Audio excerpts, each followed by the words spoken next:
Hydraulic code মেশিনে যে বিষয়টি নিয়ে আলোচনা করবো সেটি হচ্ছে ডেলিভারি ইউনিট। খুবই গুরুত্বপূর্ণ একটা ইউনিট, সাধারণত ইউনিটটি এই মেশিনে একটি গুরুত্বপূর্ণ একটি অংশ। তো দেখা যাক এখানে একটি ডেলিভারি ইউনিটে কি কি যন্ত্রাংশ নিয়ে গঠিত, তো আমরা বিষয়টি আলোচনা করবো। তো আমার মতে আপনারা যদি একটু লক্ষ্য করেন তো বিষয়গুলো একটু বুঝতে পারবেন। সো একটু বিষয়গুলো ভালোভাবে লক্ষ্য করুন। তো এদিকে আমরা একটু ভালোভাবে লক্ষ্য করি এটা, তো এটা কিন্তু হাইড্রোলিক কোড মেশিনের ডেলিভারি। তো তার আগে আমরা বলে নিই যে ডেলিভারি বলতে আমরা কি বুঝি। সাধারণত আমরা যদি একজন মানুষকে কোয়েশ্চেন করি যে ডেলিভারি কি, সে কিন্তু বলবে যে না, আমরা এক জায়গা থেকে মাল অন্য জায়গায় পৌঁছে দেওয়াকে ডেলিভারি বলি। কিন্তু প্রিন্টিং এর ভাষায়, আমার এখানে মেশিনের ভাষায় অন্যটা হবে। মুদ্রণের পর যে স্থানে সে কাগজটি জমা হবে এবং যে আসার প্রক্রিয়া, এটাকে ডেলিভারি বলে। সাধারণত আমি এটা আরো স্পষ্ট করে বলি, এখানে যে আমার প্রিন্টবোর্ডে কাগজ রাখা আছে, তো আমি যদি মেশিনটাকে রান দেই, মেশিনটা চালানোর পর এটা ইমপ্রেশন হয়ে যখন এদিক দিয়ে এসে এখানে জমা হবে, ঠিক আছে, তো এটাকে হবে কি, এটা ডেলিভারি, ঠিক আছে। আর এটা হচ্ছে ডেলিভারি বোর্ড। তো আমরা এখানে আরেকটু কাছে আসলে লক্ষ্য করে দেখতে পারবো যে এই যে এই দুইটার নাম কি, এটা হচ্ছে সাইড গাইড। একটা সাইড গাইড, একটা রাইট লেফট। কারণ এই সাইড গাইডটা দেওয়ার কারণ হচ্ছে এখানে কাগজ রাখা হবে, এই কাগজটা যাতে ডানে বামে সরে না যায়, সেজন্য এই সাইড গাইড ব্যবহার করা হয়। তো এর পিছনে একটু লক্ষ্য করলে বোঝা যাবে এই যে এই বারটা, তো এটা হচ্ছে আমার ফ্রন্ট সাইড গাইড, ঠিক আছে। কারণ কাগজটা যাতে সামনে না যেতে পারে, মুদ্রণের পর কাগজটা এসে যদি সামনে যায় তাহলে মানে ভিতরে গিয়ে সমস্যা, মুদ্রণের সমস্যা, মেশিন বন্ধ হয়ে যাবে বারবার।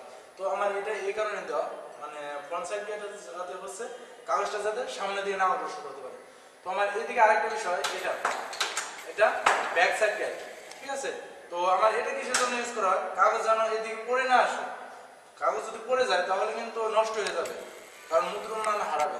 সেক্ষেত্রে এই ব্যাক ফ্রন্ট সাইড গাইড ব্যবহার করা হয়। তো আমরা এখানে মুদ্রণ পর যদি কাগজ বের করতে চাই, এই হ্যান্ডেল বার দেওয়া আছে, তো আমরা এটা ধরবো, ধরে এভাবে এভাবে একেবারে কাগজ বের করে আবার নামিয়ে দেবো, ঠিক আছে।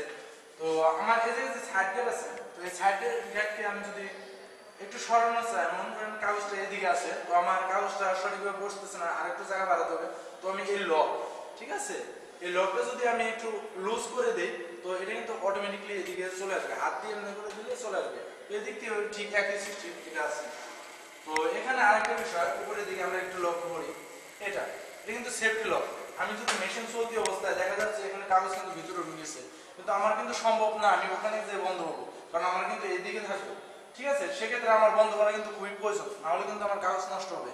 কারণ মুদ্রণের ক্ষেত্রে আমার একটা বিষয় লক্ষ্য রাখতে হবে, কাগজ নষ্ট হলে কিন্তু মুদ্রণের মানে যে কষ্টটা সেটা কিন্তু বেড়ে যাবে। সো আমি এই সেফটি লকটা যদি আমি এভাবে উঠাই, মেশিন কিন্তু বন্ধ হয়ে যাবে, ঠিক আছে। তো মানে এদিকে আরেকটু বিষয় লক্ষ্য করলে দেখতে পাবেন, এই যে মুদ্রণের পর যে কাগজটা আছে, এই যে পেপার গাইড, ঠিক আছে। এখন আপনারা বলতে পারেন যে এই পেপার গাইডটা কিসের জন্য দেওয়া হয়। তো আমি বলবো এই পেপার গাইডটা আমার মতে, কিন্তু আমি জানি না, তো আপনারা যেটা বুঝেন সেটা আপনাদের বিষয়, কিন্তু আমি যেটা বলতেছি সেটা একটু লক্ষ্য করেন। এই পেপার গাইডটা দেওয়া হয় মুদ্রণ কাগজটা এসে যেতে এদিক দিয়ে ভালোভাবে ডেলিভারি বোর্ডে পড়ে, সেজন্য যাতে এটা কোনো জায়গায় বেজে না থাকে, ঠিক আছে। তো এই পেপার গাইডটা কাজ হচ্ছে কাগজ যেন সমতলভাবে স্থানে ডেলিভারি বোর্ডে পড়ে। তো এরপরে দেওয়া আছে এই জায়গায় পেপার স্টিক, ঠিক আছে। এই পেপার স্টিকটা দেখলে পরে লক্ষ্য করবেন যে এখন বলতে পারেন এই পেপার স্টিক কিসের জন্য। সাধারণত এই পেপার স্টিক দেওয়া হয় কাগজটাকে সমগ্র ধরে নেওয়ার জন্য। তো পেপার স্টিকের চাকা আছে, এদিকে লক্ষ্য করি। এখন আমার কথা হচ্ছে, আমি যদি এতটুকু কাগজ চালাই, সেক্ষেত্রে এতটুকু কাগজ, তো আমার এই পেপার স্টিকের চাকাগুলো একটু চাপিয়ে দিতে হবে, যাতে কাগজের সমান্তরালভাবে তিনটা থাকে, আর কাগজটা যাতে ভালোভাবে সঠিকভাবে আসতে পারে। তো এখানে আরেকটা বিষয়, এখন আপনারা কোশ্চেন করতে পারেন কাগজটা কিভাবে আসে, এখানে কোনটা আনে। তো আমি বলবো এখানে গিপার আছে, চেইন গিপার। আমরা কিন্তু এটা অনেকে নাম জানি না, তো জেনে নিতেছি। তো অনেকে বলবে যে এখানে চেইন গিপার কোনটা, তো এই যে আপনারা যে দেখতেছেন এটা কিন্তু চেইন গিপার। এই যে লক্ষ্য করুন, এখানে দাঁতের মতো সিস্টেম আছে, এই যে এটা কিন্তু ধরে, এটা কাগজকে ধরে নিয়ে আসতেছে, ঠিক আছে। আর এই মেশিনে তিনটা চেইন গিপার আছে, ঠিক আছে। তো আমরা এরপর দেখবো মুদ্রণের পর কাগজে কিন্তু কালের সমস্যা হয়। তো এই সমস্যাটাকে দূর করার জন্য একটা জিনিস ব্যবহার করে, সেটা হচ্ছে অ্যান্টিসেটো পাউডার।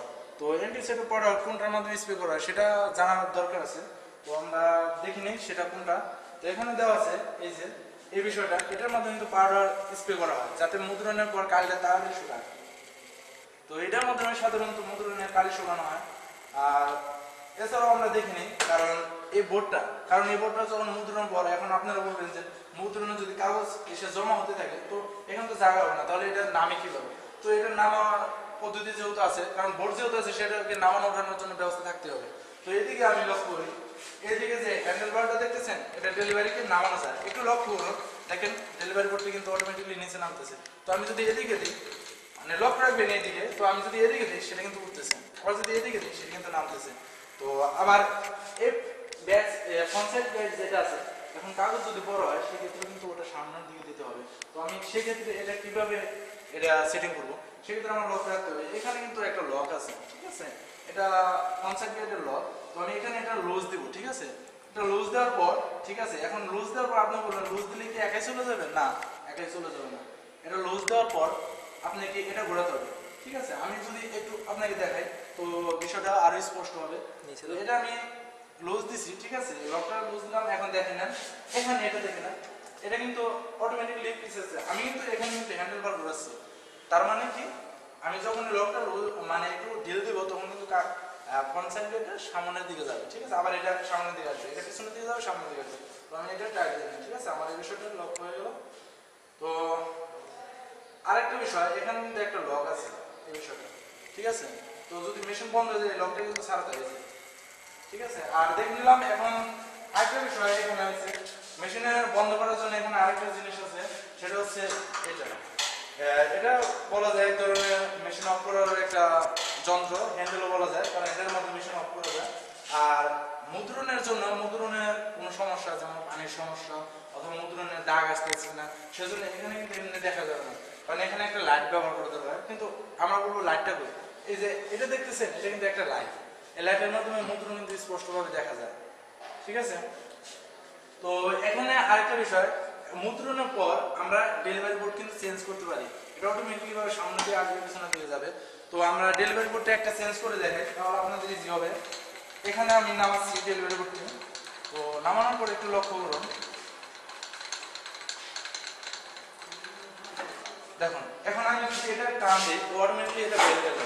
তো আমি একটা নতুন একটা বোর্ড লাগাবো, ঠিক আছে, আপনারা লক্ষ্য করুন, এখানে যে আসছে এটা, এখানে আমি আরেকটা বোর্ড উঠাবো, সেক্ষেত্রে এদিকে দেখুন, এদিকে আনার পরে এদিকে দিলাম, ঠিক আছে। তো যাওয়ার পর এখন আমি এটা কিভাবে উঠাতে পারি, তো এটা আমি আবার এদিকে পুনরায় উঠাবো, ঠিক আছে। তো দেখা যাচ্ছে এটা কিন্তু অটোমেটিক্যালি উঠতেছে, কিন্তু কিভাবে উঠতেছে, আমি এখানে কিন্তু হ্যান্ডেল বার ঘুরাচ্ছি ডেলিভারি, ঠিক আছে। তো এখন এ হলো আমাদের আজকের বিষয় ছিল। তো আমরা স্পষ্ট বুঝে নিলাম কিভাবে ডেলিভারি বোর্ডের কি অংশ কাজ আর ডেলিভারি বোর্ড কিভাবে কাজ করে। তো এটা আসলে এটা কিন্তু প্রিন্টিং এর একটা গুরুত্বপূর্ণ অংশ। তো এই মেশিনটা কিন্তু গ্রাফিক্স আর্ট ইনস্টিটিউটের একটা মেশিন, হার্ডওয়্যার কোড মেশিন। আমরা পরবর্তীতে এই গ্রাফিক্সের অনেক মেশিন আছে, সিটিভি মেশিন আছে, পোলার কাটিং মেশিন আছে। তো আমরা প্রত্যেকটা মেশিন সম্বন্ধে আলোচনা করব। তো এখন হয়েছে কি, যদি আপনারা আমাদের ভিডিওটি দেখেন তো আরো কিছু শিখতে পারবেন। আমি আশা করতেছি আপনারা আমাদের সঙ্গে সংযুক্ত হবেন এবং এই ভিডিওটি বেশি বেশি করে শেয়ার করুন এবং ভিডিওটি একটু লক্ষ্য করে দেখুন, দেখলে হয়তো আপনাদের কাজে আসতে পারে। তো আমাদের গ্রুপ হচ্ছে graphics art institute printing press. আমি আশা করবো এই ভিডিওটি দেখার পর আপনারা আমাদের সাথে সংযুক্ত হয়ে যাবেন। তো এই ভিডিওটি করেছে মোহাম্মদ শাহন, 5 সেমিস্টার। তো তাকে আমি ধন্যবাদ জানাই। তো আজকে এই পর্যন্তই থাকবো, আগামীতে দেখা হবে, বাই।